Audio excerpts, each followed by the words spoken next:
Hello बच्चों, good morning. Once again, welcome to all of you in CL Hindi High School of Home Learning class. So I am Ankita Maurya. So today we will learn subject Social Science, Standard 10th, Chapter 11, Bharat जल संसाधन part 2. जैसा कि हम सभी जानते हैं, जल है तो जीवन है. तो आज हम, जैसा कि हमने पार्ट 1 में जल संसाधन, जल के स्रोत और सिंचाई के प्रकार, सिंचाई के माध्यम के बारे में चर्चा किया था, तो आज हम उसके आगे बहुउद्देशीय योजना क्या है उसके बारे में डिस्कस करेंगे और जल संरक्षण क्या है उसके बारे में भी चर्चा करेंगे. तो सबसे पहले बहुउद्देशीय योजना. तो बहुउद्देशीय योजना जो है, नदियों के बहते पानी को रोक करके अनेक उद्देश्य पूरे करने के लिए जो पक्के बांध बनाए जाते हैं, उन्हें हम बहुउद्देशीय योजनाएं कहते हैं. इसका उद्देश्य क्या है?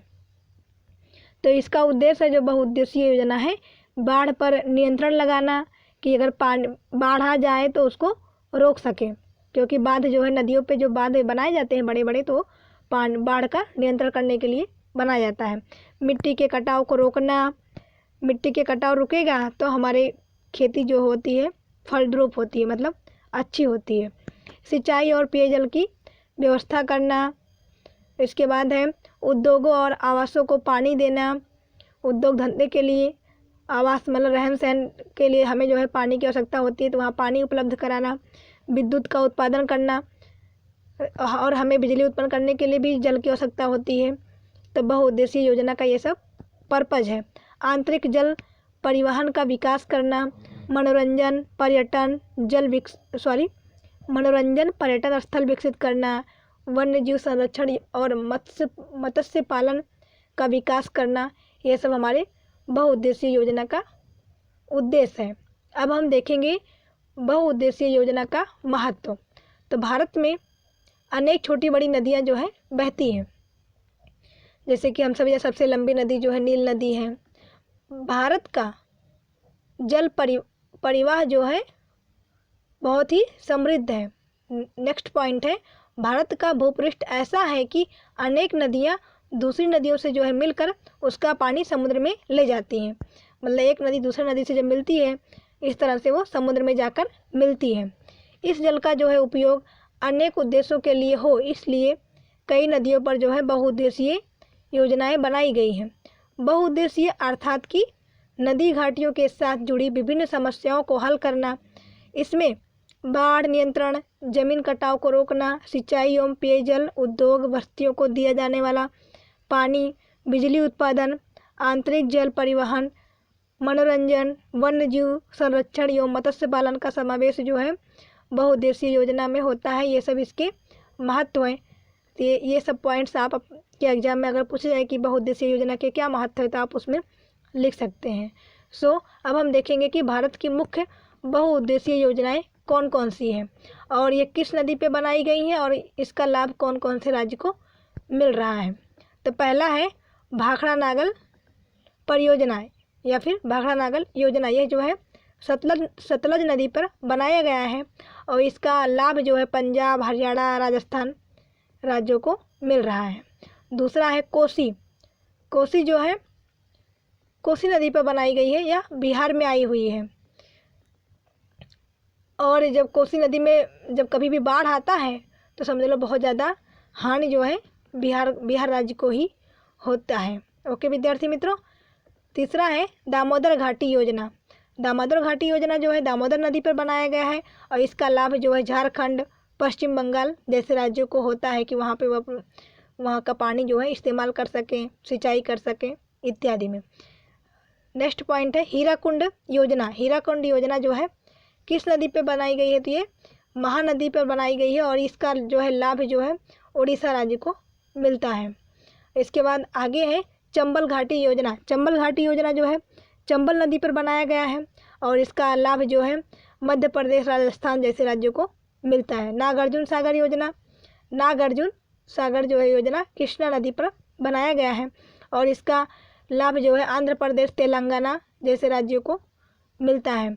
ये इसमें से आपका प्रश्न पूछा जा सकता है कि कौन, जैसे कि चंबल घाटी है, चंबल घाटी बांध किस चंबल घाटी योजना किस नदी पर बनाई गई है? तो आपको याद रखना चाहिए कि चंबल।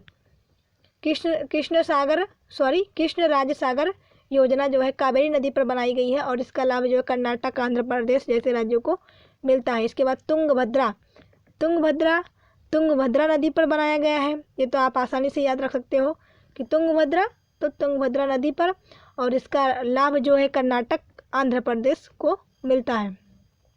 इसके बाद है नर्मदा घाटी सरदार सरोवर योजना। ये जो है बड़ोदरा में बनाया गया है और ये कौन सी नदी पे बनाया गया है? नर्मदा नदी पे बनाया गया है और इसका लाभ जो है मध्य प्रदेश, गुजरात, राजस्थान, महाराष्ट्र जैसे राज्यों को मिलता है। इसके बाद कडाड़ा वाड़ा कबोरी योजना, ये जो है महिसागर नदी पर बनाया गया है। इसका राज्य हमारे गुजरात को मिलता है। इसका जो है लाभ जो है कि गुजरात राज्य में जो कृषक है वो खेती कर सके, पानी का इस्तेमाल कर सके, इसके लिए ये जो है योजनाएं, बहुउद्देशीय योजनाएं बनाई गई हैं। इसके बाद उकाई काकरा पार योजना जो है तापी नदी पर बनाई गई है। इसका भी लाभ भी हमारे गुजरात को ही मिलता है। इसके बाद धरोई योजना जो है साबरमती नदी पर बनाया गया है और इसका लाभ जो है गुजरात राज्य को मिलता है। आई होप आपको समझ में आया होगा कि भारत की जो मुख्य बहुउद्देशीय योजनाएं कौन कौन सी और उसको किस नदी पर बनाया गया है और उसका लाभ कौन कौन से राज्य को मिलता है। इसमें से प्रश्न 2-3 मार्क्स के आ सकते हैं। सो विद्यार्थी मित्रों, इसको आप याद रखना। दूसरा पॉइंट है सिंचाई क्षेत्र का वितरण। तो भारत के प्रत्येक राज्य के संदर्भ में सिंचाई क्षेत्रों में बहुत ही बड़ा अंतर है। जैसे कि आंध्र प्रदेश के तटीय जिले तथा गोदावरी कृष्णा नदी के मुख्य त्रिकोण प्रदेश, ओडिशा को महानदी का मुख्य त्रिकोण प्रदेश, तमिलनाडु में कावेरी का मुख्य त्रिकोण प्रदेश, पंजाब, हरियाणा तथा पश्चिमी उत्तर प्रदेश आदि देश के जो है सघन सिंचाई क्षेत्र हैं। स्वतंत्रता के बाद जो है भारत का कुल सिंचाई क्षेत्र लगभग 4 गुना बढ़ा है और स्पष्ट बुआई क्षेत्र के लगभग जो है 38% भाग में जो है सिंचाई होती है। इस तरह से भारत के राज्यों में सिंचाई क्षेत्र के वितरण में बहुत बड़ी असमानता है। जैसे कि मिजोरम में स्पष्ट बुआई क्षेत्र में केवल 7.3% क्षेत्र में जो है सिंचाई होती है। मिजोरम में बुआई क्षेत्र के केवल 7.3% जो है सिंचाई होती है, जबकि पंजाब में सिंचाई क्षेत्र का प्रमाण जो है 90.8% है। कुल सिंचाई क्षेत्र का प्रमाण अस्पष्ट बुआई क्षेत्र के संदर्भ में जो है बहुत ही आसमान है। पंजाब, हरियाणा, उत्तर प्रदेश, बिहार, जम्मू कश्मीर, तमिलनाडु एवं मणिपुर में कुल बुआई के विस्तार का 40% से भी अधिक भाग जो है सिंचाई के अंतर्गत आता है। अब हम देखेंगे भारत में जल संकट सर्जित होने के संयोग क्या है, कारण क्या है। तो जल प्रकृति से मिली हमें एक अमूल्य या फिर अनमोल भेंट है। बढ़ती हुई जनसंख्या के लिए अनाज की बढ़ती मांग, नकदी मतलब जो तुरंत फसलें, जैसे नकदी फसलें क्या, जैसे कि गन्ना हो गया, कपास हो गया, इस तरह की फसलें जो हैं, नकदी फसलों का उत्पादन, बढ़ते शहरीकरण एवं लोगों के बदलते जीवन स्तर के परिणाम स्वरूप पानी की कमी निरंतर बढ़ती जा रही है। नेक्स्ट पॉइंट है वर्तमान समय में भी पश्चिमी राजस्थान के शुष्क क्षेत्रों तथा दक्षिणी के प्रायद्वीपीय या फिर द्वीपकल्पीय पठारी प्रदेश के आंतरिक भागों में जो है जल संकट की बहुत बड़ी गंभीर समस्या है। सैकड़ों गांव तथा कुछ नगरों में भी पानी की गुणवत्ता घट रही है। इससे अनेक राज्य जो है जलजन्य बीमारियां फैल रही है। मतलब उन राज्य जब जैसे कि गाँव में, नगरों में जो पानी की जो क्वालिटी है वो शुद्ध पानी नहीं मिलेगा तो क्या होगा, उससे संबंधित जो है बहुत सारी बीमारियां फैलेगी। ये बात हम सभी लोग जानते हैं कि पीने के लिए जो है हमें स्वच्छ पानी मिलना चाहिए। इसके लिए हम सभी को जो है जल संरक्षण करना चाहिए। ऐसे पानी को मिसयूज नहीं करना चाहिए जहाँ तक हो सके। ओके विद्यार्थी मित्रों, तो आगे देखेंगे। अब हम पीने के पानी की सुविधाएं जो है बढ़ाने के लिए कुछ प्रयत्न किए गए हैं, किंतु पानी की मांग और पूर्ति के बीच में जो है बहुत ही अधिक अंतर है। आज भारत के लगभग 8% शहरों में पेयजल की तीव्र कमी है। मतलब 8% शहरों में जो है पानी की, जो पीने का पानी है स्वच्छ, वो भी उसमें बहुत ही कमी है। देश के 50% गाँव में आज भी शुद्ध पीने के पानी की कमी है। मतलब वहाँ पे शुद्ध पीने का पानी सभी लोगों को, 50% लोगों को नहीं मिल रहा है। भारत में सिंचाई की सुविधा में काफ़ी वृद्धि हुई है, फिर भी 2/3 मतलब 2/3 जो है 2/3 कृषि अभी भी वर्षा पर ही निर्भर है। वर्तमान में कुएं और नलकूप द्वारा जो है अधिक से अधिक पानी बाहर निकालने से भूमिगत जल स्तर नीचा चला गया है। तो जैसा कि जानते हैं कि भारत में जो है सिंचाई की सुविधा में काफ़ी वृद्धि हुई है कि आधुनिक मेथड आ गया है। प्राचीन मेथड जो था उसको सबने बंद कर दिया, नई नई प्रणाली सिंचाई के लिए अब सभी लोग ला रहे हैं, जैसे फुहारे द्वारा सिंचाई करना, टपक के द्वारा सिंचाई करना। फिर भी जो है 2/3 जो है या फिर 2/3 कृषि जो है अभी भी वर्षा पर जो है निर्भर है। वर्तमान में कुएं और नलकूप द्वारा जो है अधिक से अधिक पानी बाहर निकालने से भूमिगत जल का जो स्तर नीचे चला जा रहा है, क्योंकि मोस्टली भारत में जो है पानी जो है खेतों की सिंचाई जो है कुएं और नलकूप या फिर द्वारा हो रही है। पानी की घटती गुणवत्ता और बढ़ती कमी ऐसी गंभीर समस्याओं का सामना करना पड़ रहा है कि कृषि के उपरांत जो है उद्योगों में पानी का अनियंत्रित उपयोग होता है। घरेलू तथा औद्योगिक इकाइयों के मलिन जल मतलब गंदा जल होता है, जो घर के कामकाज से कपड़े वपड़े धोने के बाद से जो गंदा पानी निकलता है, उद्योग धंधों के से निकलने वाला गंदा पानी, जल प्रदूषण के जो है ये सब मुख्य स्रोत हैं। अब हम देखेंगे कि जल संसाधनों की सुरक्षा एवं व्यवस्थापन मीन्स इसका अर्थ होता है जल संसाधनों की सुरक्षा एवं व्यवस्थापन का अर्थ है जल संरक्षण। आपको ये प्रश्न दो तरीके से पूछा जा सकता है कि जल संरक्षण क्या है या फिर जल संसाधनों की सुरक्षा एवं व्यवस्थापन आप किस तरह से करेंगे, लिखिए। तो आप इसका एक ही आंसर होगा कि जल संसाधन की सुरक्षा और व्यवस्थापन के लिए जो निम्नलिखित मुद्दे ध्यान में रखने चाहिए कि आप किस तरह से जल संसाधन या फिर जल संरक्षण कर सकते हैं। तो पहला है बाग बगीचों, वाहनों, शौचालयों तथा वाश बेसिनों में मितव्ययता पूर्वक मतलब मित्रता के साथ जो है पानी का उपयोग करना चाहिए। मितव्ययिता पूर्ण जो है पानी का उपयोग करना चाहिए, जैसे दुरुपयोग ना करो पानी का, इस तरह से पानी को उपयोग करना चाहिए। और जैसा कि हम सभी जानते हैं जल है तो कल है, अगर जल नहीं तो आने वाला भविष्य नहीं है। पृथ्वी की सतह पर जो 2/3 जल है जो है 2/3 जल है, लेकिन उसमें से जो है 0.00% ही पानी जो है ताज़ा जल है पृथ्वी पर है।